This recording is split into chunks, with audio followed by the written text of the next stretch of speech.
In today's video, I'm going to teach you how to automatically insert days in Excel if you build schedules, plan shifts, or track tasks across a week. This simple technique will save you tons of time and prevent typing mistakes. We'll keep it quick and clear, and by the end, you'll be able to create a clean list of days with just a click and a drag. Start by opening your worksheet and choosing the cell where you want the list to begin.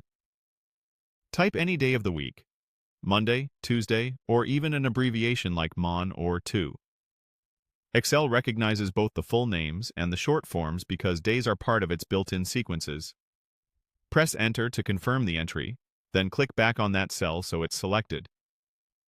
The way you typed it, full or abbreviated, is the style Excel will continue as it fills. This means if you start with Monday, you'll get the full names. If you start with MON, you'll get 3-letter abbreviations. With the cell selected, move your mouse to the small square at the bottom right corner of the cell border.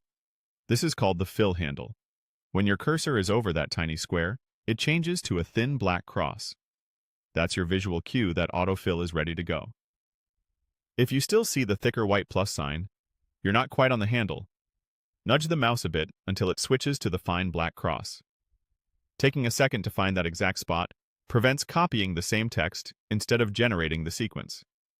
Now click and hold the fill handle and drag straight down for as many rows as you need.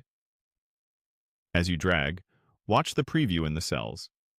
You should see the days progress in order: Monday, Tuesday, Wednesday, and so on. When you reach your desired endpoint, release the mouse. Excel instantly completes the list, looping from Sunday back to Monday if you drag beyond a single week. If the results don't look right, for example, if every cell says Monday, press Ctrl+Z or use Undo, return to the original cell, make sure you're on the fill handle with the black cross, and try the drag again. You can always extend the list later by grabbing the handle from the last filled cell and dragging farther. And that's all it takes. Type a day, find the fill handle, and drag down. It's fast, accurate, and perfect for calendars, rosters, and timelines. Thanks for watching, and happy excelling.